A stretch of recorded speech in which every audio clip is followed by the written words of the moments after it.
Hi hello வணக்கம், welcome to the channel. எல்லாரும் நல்லா இருப்பீங்கன்னு நாங்கள் நம்புகிறோம். இது எங்களுடைய ஃபஸ்ட்டு வாய்ஸ் வீடியோ.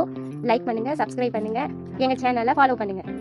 இன்றைக்கி நம்ம பார்க்க போகிறது அதலக்காயின் நன்மைகள், மருத்துவ குணங்கள்.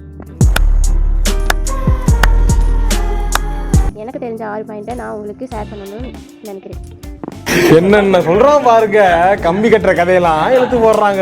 ஃபர்ஸ்ட் நம்ம பார்க்க போகிறது ஊட்டச்சத்து. அதலக்காய் சாப்பிட்றதுனால vitamin C, phosphorus, calcium, potassium போன்ற சத்துக்கள் கிடைக்குது. அடுத்து நம்ம பார்க்க போகிறது புற்றுநோய் தடுப்பு. லெஜின் ஆன்டி ஆக்சிடென்ட் இருப்பதனால புற்றுநோய் கிருமிகளை தடுக்குது. அடுத்து நம்ம பார்க்க போகிறது கொழுப்பை குறைத்தல். அதலக்காயில் நார்ச்சத்து இருக்கிறதுனால வெயிட் லாஸ் பண்ணுறதுக்கு உதவியாக இருக்குது. அடுத்து நம்ம பார்க்க போகிறது குடற்புழு நீக்கம். அதலக்காய் சாப்பிட்றதுனால வயிற்றில் இருக்கிற கிருமிகளை அழித்து வயிற்றை சுத்தம் பண்ணுது. என்ன இது?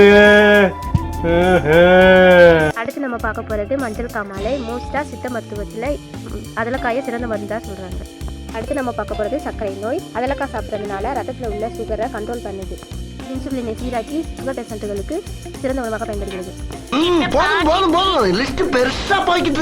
அதலக்காயை பற்றி உங்களுக்கு தெரிஞ்சா கமெண்ட் பாக்ஸில் கமெண்ட் பண்ணுங்க. என்ன எடிட்டிங்லாம் நடந்திருக்கு? ரீரிகார்டி பண்ணிட்டீங்களா? கண்டிப்பாக லைக் போட மறந்துடாதீங்க. நன்றி நன்றி நன்றி.